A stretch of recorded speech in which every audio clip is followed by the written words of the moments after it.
Estocolmo y trabajó en el exterior y quiere volver al país. ¿Por qué no podría integrar el Codicen a alguien que es el especialista en gestión educativa, aunque no haya trabajado? Revisamos solo por curiosidad y resulta que nos dimos cuenta que con estas reglas José Pedro Varela no podría haber integrado el Codicen. Con lo cual, si estas reglas hubieran estado operativas en el siglo XIX, la reforma vareliana hubiera tenido otro nombre, pero no hubiera sido la reforma de José Pedro Varela. Digamos, quiere decir que la enseñanza pública del país se pone en manos de una corporación que no es representativa de la ciudadanía, y de las decisiones que toma este Consejo Directivo, salen los planes y programas con los que se educan el 80% de los chicos del país, y en las escuelas públicas y liceos públicos, y de los liceos y escuelas habilitadas en el sector privado que están obligados a llevar adelante los programas públicos. Digamos, esto de vuelta es otro ejemplo de transferencia de poder hacia las corporaciones en desmedro de los derechos legítimos que tienen los ciudadanos. Dame un ejemplo que afecte más la libertad individual, de los que vos has mencionado. Esto, para mí hay dos ejemplos muy importantes. La DGI, ahora la Dirección General Impositiva, con la reforma tributaria del 2006, la ley de presupuesto, se le han dado unos poderes descomunales para inmiscuirse en la vida privada de la gente. Absolutamente descomunales. Es cierto que hay una tendencia mundial, digamos, a que los fiscos sean cada vez más intrusivos. Digamos, pero hoy pueden saber vida y obra de los uruguayos. Antes, cuando no teníamos impuesto a la renta personal, esta intromisión era innecesaria y por eso no la notábamos. Ahora, como hay que declarar impuesto a la renta personal, entonces fiscalizar este impuesto necesita de esta terrible intromisión. Entonces, se nos dice que esto es lo que pasa en España, en Canadá, en Australia, en Inglaterra, pero lo que no se nos dice es que en estos países, junto con estos poderes enormes que tienen las impositivas, hay todo un conjunto de garantías y derechos que tienen los contribuyentes. ¿Cómo funciona hoy en el Uruguay?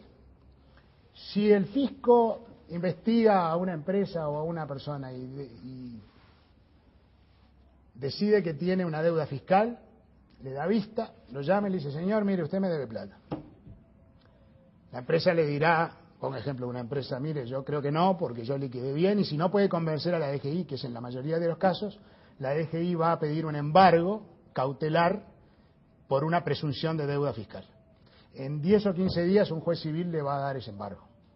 La empresa queda embargada y a los 90 días del embargo pierde el certificado único y por ende prácticamente tiene que cesar sus operaciones porque se queda sin crédito, se queda sin posibilidad. ¿Es embargada antes de saber si es responsable de algún tipo? No, absolutamente. Si hay presunción de deuda fiscal.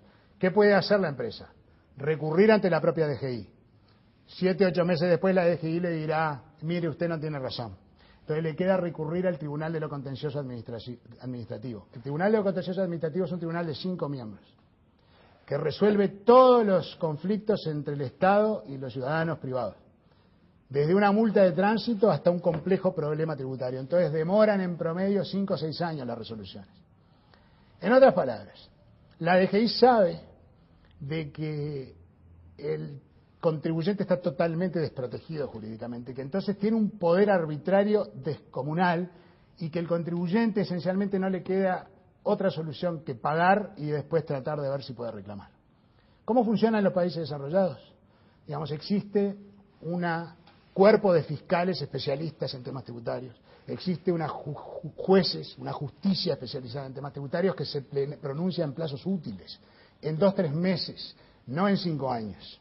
Que mientras está esto en proceso, a la persona no se la puede embargar, que hay posibilidad de apelación, que hoy las decisiones del tribunal son inapelables.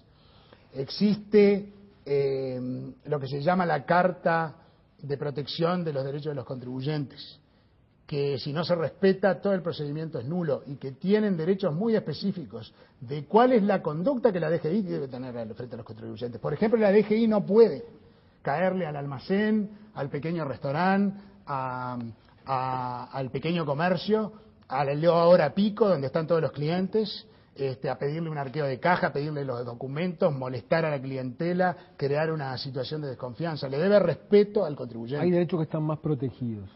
Mucho más. El secreto tributario, ahora que la DGI tiene tanta información, no, la violación de ese secreto no puede ser penalizada simplemente con la destitución del funcionario. En los países en donde el secreto tributario se viola está penado con prisión. O sea que ahora que hay tanta información, entonces los contribuyentes tienen un montón de garantías, digamos, de que el abuso potencial que puede hacer el fisco, digamos, no se va a poder materializar. Y eso es lo que funciona en un Estado de Derecho, un equilibrio, un sistema de controles y equilibrios de pesos y contrapesos. El Estado es muy poderoso, entonces el ciudadano tiene que estar protegido. Dame un ejemplo más, así vamos redondeando con esto de agresión o de peligro de agresión a las... El otro ejemplo es que para nosotros es algo incomprensible, es la creación de este coordinador de los servicios de inteligencia, que se acaba de designar por decreto y que todos los servicios de inteligencia del país, de las Fuerzas Armadas, de la Policía, de la Unidad de Análisis de Riesgo del Banco Central, de la DGI, toda agencia del Estado que tenga algún tipo de información de inteligencia está obligada a dársela a este señor. O sea que este señor sabe vida y obra de todos los uruguayos. Ahora resulta que este señor es designado por el presidente. No requiere venia del Senado. Es decir, que el Senado no chequea si tiene idoneidad moral, técnica, digamos, o ética para ejercer el cargo. En Estados Unidos, el director del FBI o de la CIA son designados por el presidente, pero pasan por un escrutinio feroz en el Senado y tienen que reportar al control político, y a veces no lo pasan.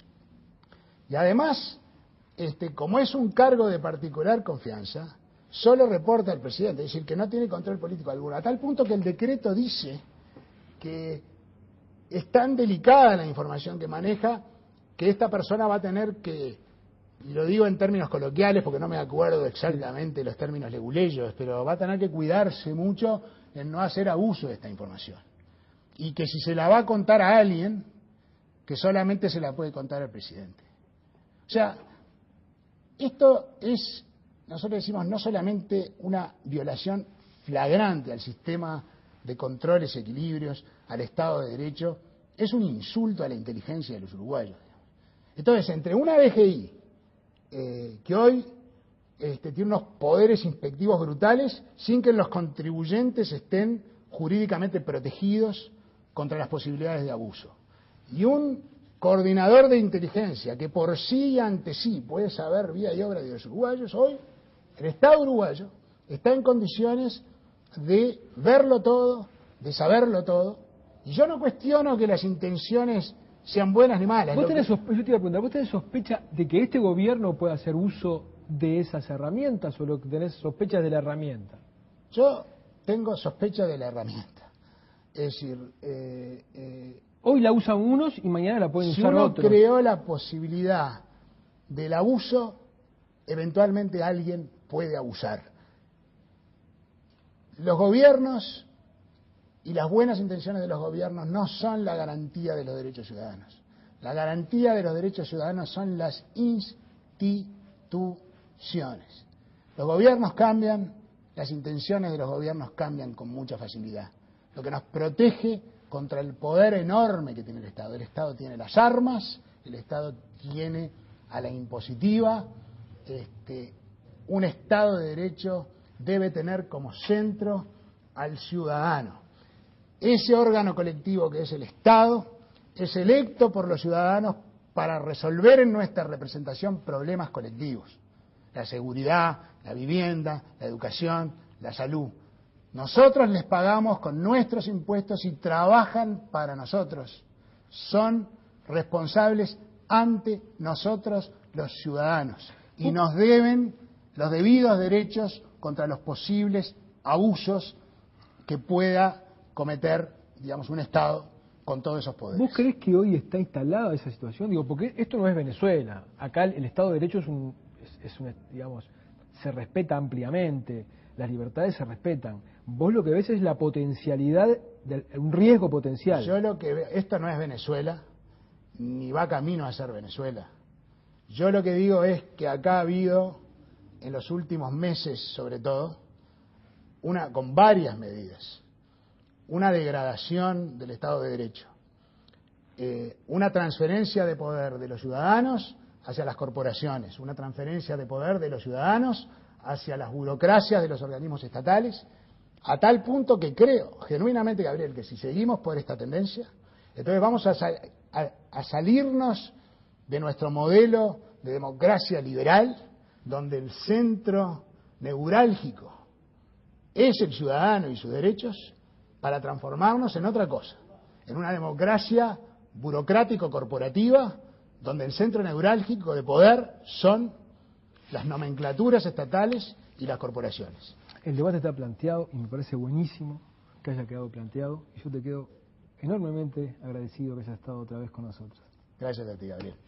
Les recordamos nuestra dirección de correo electrónico en la mira